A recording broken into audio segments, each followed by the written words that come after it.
سامعین و ناظرین، انفیکشن کنٹرول سوسائٹی آپ کی بہتر صحت کے لیے، آپ کو فکر و پریشانیوں سے دور رکھنے کے لیے مختلف ویڈیوز کے سلسلے کو جاری کیے ہوئے ہم آپ کو موسم کی خرابی سے، جو موسم کے چینج ہونے سے جو وہ ہوتا ہے نا، کھانسی، نزلہ، زکام، اس کے بارے میں بتا رہے تھے کہ آج کل جو موسم کی خرابی کی وجہ سے جو مسائل پیدا ہوتے ہیں، کسی کی ناک بند ہوتی ہے، کسی کی ناک بہہ رہی ہوتی ہے، کسی کو کھانسی ہے تو کوئی چھینک رہا ہے، کسی کے کان بند ہو رہے ہیں اور شائیں ہوتی ہے کانوں میں. تو اس سے یہ تمام چیزیں جو ہوتی ہیں، آپ نے ایک چیز کا اندازہ لگایا ہوگا کہ اس سے دماغ جو ہے نا وہ کام کرنا چھوڑ دیتا ہے اور لگتا ہے سب بیماریاں ایک طرف اور یہ والی بیماری ایک طرف ہے. تو اس کے بارے میں ایک تو ڈاکٹر صاحب نے بتایا کہ وائٹامن سی اور وائٹامن ای جو ہے اس کا زیادہ استعمال کرنا ہے.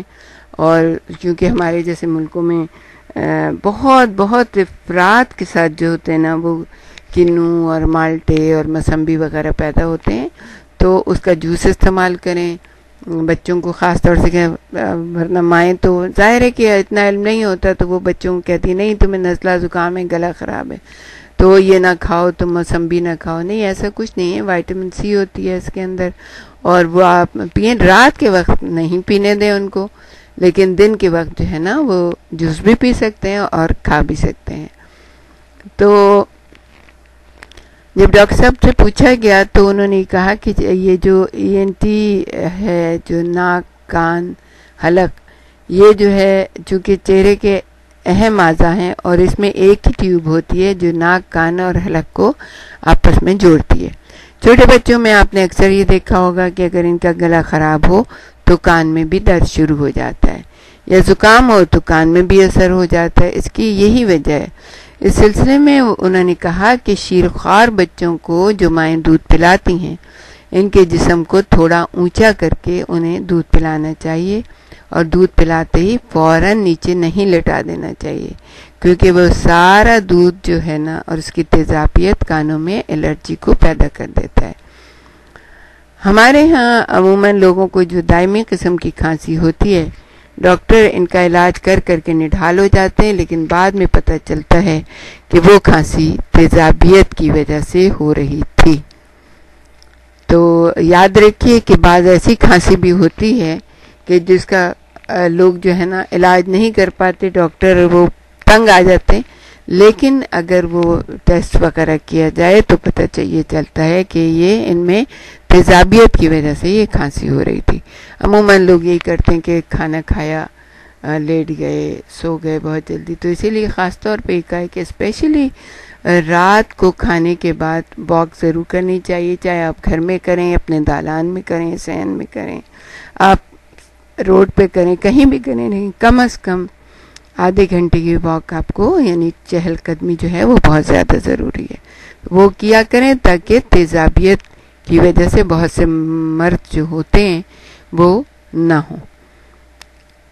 اچھا، جو مہمان نے ان سے پوچھا کہ مہمان نے یہ بتایا، ڈاکٹر صاحب نے یہ بتایا کہ ادرک کا قہوہ بنا کر اس کے اوپر سے شہد ڈال لیں. عموماً لوگ پانی میں شہد ڈال کر ابالنا شروع کر دیتے ہیں، تو شہد کو ابالنا نہیں چاہیے، اس وجہ سے کہ شہد کو ابالنے سے اس کی خصوصیت ختم ہو جاتی ہے. شہد تو ویسے بھی دیکھیں کہ اس کے اندر یہ تو اتنی زبردست چیز ہے کہ اس کے اندر جراثیم تو پل ہی نہیں سکتے نا، اتنا وہ تھک ہوتا ہے، اور قدرت نے اس کے اندر جو صلاحیت رکھی ہے وہ اتنی زیادہ ہے کہ اس کے اندر افزائش نہیں ہو سکتی ہے جراثیم کی. تو اس لیے آپ کو اس کو ابالنے کی ضرورت نہیں ہے. آپ گرم پانی میں تھوڑا سا نیم گرم پانی میں شہد ڈالیں اور اس کو خوب اچھی طرح چمچے سے ہلائیں اور جو ہے آپ اس کو پی لیں. دوسرے کی کھٹی چیزوں سے پرہیز کریں. بہت سارے لوگ لیموں کا استعمال زیادہ کرتے ہیں، اچار اور زیادہ مسالے دار چیزوں سے بھی پرہیز کریں، اس لیے کہ اس سے جو ہے تیزابیت ہو جاتی ہے. کچھ لوگ کہتے ہیں کہ بھائی اگر گلا خراب ہے تو آئس کریم کھانی چاہیے، اور کچھ کہتے ہیں نہیں کھانی چاہیے. تو مہمان نے اس کا یہ جواب دیا کہ اگر آپ کا گلا خراب ہے تو آپ کھا سکتی ہیں، لیکن صرف گلا خراب ہے کہ آپ کو فیل ہو رہا ہے. لیکن اگر آپ کو کھانسی ہے اور انفیکشن آپ کے پھیپھڑوں کے اندر ہے تو پھر آپ کو آئس کریم نہیں کھانی چاہیے. بہتر تو یہ ہے کہ اگر بہت دل چاہ رہا ہے تو ایک آدھ چمچہ کھا لیا آپ نے، اگر آپ کا صرف گلا خراب ہے. لیکن اگر کھانسی ہو گئی تو نہ خود کھائیں نہ بچوں کو دیں، اور اگر انفیکشن نیچے اتر گیا ہے تو پھر تو آپ کو بالکل ہی آئس کریم نہیں استعمال کرنی چاہیے.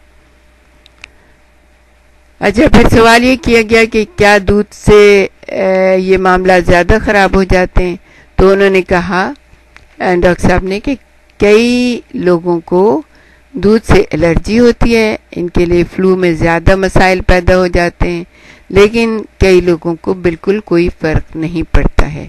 دودھ پینے سے آپ کا جسم کیا رد عمل ظاہر کرتا ہے یہ آپ کو خود دیکھ لینا چاہیے. بعض لوگ جو ہے نا دودھ پیتے ہیں تو ان کو موشن ہو جاتے ہیں، بعض کے پیٹ میں درد ہو جاتا ہے، تو اس کی وجہ سے پھر آپ دیکھیں کہ اگر دودھ آپ پہ اچھا اثر کر رہا ہے تو پی لیں، اور اگر نہیں اثر کر اچھا تو پھر نہ پئیں. یہ تو ہر ایک کو اپنے جسم کے بارے میں بہت ساری چیزوں کی معلومات ہونی چاہیے. اور جیسے کہ ہم انفیکشن کنٹرول سوسائٹی مستقل آپ کو اویئرنیس دینے کے لیے، آپ کو علم پہنچانے کے لیے، آپ کو اپنے جسم کے بارے میں معلومات بہم پہنچانے کے لیے ویڈیوز کے سلسلے کو جاری کی ہوئی. تو اگر آپ ابھی تک 3600 سے زیادہ ویڈیوز ہیں، تو اگر آپ نے یہ ساری ویڈیوز دیکھ لی ہوں گی، نہیں بھی دیکھی ہوں گی، اس میں سے آدھی بھی دیکھی ہوں گی، تو ایٹ لیسٹ آپ کو اپنے جسم کے بارے میں اچھا خاصا علم ہو گیا ہوگا. تو اگر آپ دیکھیں کہ دودھ آپ کو فائدہ نہیں کر رہا بلکہ فائدے کی بجائے نقصان کر رہا ہے، تو آپ زیادہ دودھ نہ پئیں. تو رات کے وقت انہوں نے کہا کہ اگر بچے کو کھانسی وغیرہ ہو رہی ہے تو آپ شہد میں 1 چمچہ شہد میں 2 کالی مرچ پیس کر اس کو چٹا دیں. گارنٹی تو اس کی نہیں ہے، لیکن کم از کم یہ ہوگا کہ بچہ آرام محسوس کرے گا اور جو ہے نا وہ بہتر فیل کرے گا اور سو جائے گا. کبھی کبھی ایسا ہوتا ہے کہ کھانسی دمے کا اشارہ بھی تو ہو سکتی ہے. لیکن اگر دمہ نہ بھی ہو تو کئی دفعہ الرجی کے ساتھ اس طرح تیز سانس چلنے لگتی ہے کہ دمے کی نقل لگتی ہے. اس سے بہت محتاط رہنا چاہیے، خاص طور پر چھوٹے بچوں کے معاملے میں، کہ اگر ان کا سینہ چل رہا ہے، اگر ان کی پسلی چل رہی ہے تو مائیں بہت ہی اس معاملے میں تیز ہو جاتی ہیں کہ چھوٹے بچوں کے معاملات جو تو فوری جو ہے ڈاکٹر کے پاس لے کے جانا چاہیے ان کو. بند ناک کھولنے کا بہترین طریقہ یہ ہے کہ جیسے ہم وضو کرتے ہیں اس طرح پانی ہاتھ میں لیں، اس میں تھوڑا سا نمک ڈال کر اوپر کی طرف ہلکا سا دھکیلیں. بلکہ اب تو مغرب میں تو یہ ہو گیا ہے کہ ڈاکٹر نتنے میں سوئی کی طرح انجیکٹ بھی کر دیتے ہیں کہ تاکہ وہ پریشر سے اندر چلا جائے بچوں کے. ایک محلول بھی ملتا ہے جو نمک کا محلول ہوتا ہے، اس کو آپ ڈال سکتے ہیں بچے کی ناک میں. اور کوئی دوا جو آپ بڑے لوگ یوز کرتے ہیں ہرگز بچے کے لیے یوز نہ کریں، اندر زخم ہو سکتا ہے. اچھا، یہ ڈاکٹر صاحب نے نہیں کہا لیکن یہ میں آپ کو بتا رہی ہوں. اچھا، یہ جو نمک کا محلول ہوتا ہے یہ ناک کو کھول دیتا ہے. ناک کے اندر چھوٹی چھوٹی نالیاں ہوتی ہیں کیونکہ وہ پھولی ہوئی ہوتی ہیں، تو جب یہ نمک کا محلول اندر جاتا ہے تو اس کو نارمل کر دیتا ہے اور بچے جو ہے نا آرام سے سو جاتے ہیں. ہمارے ساتھ ہی رہیے گا، ہم آپ کو اور بھی بہت کچھ بتانا چاہیں گے.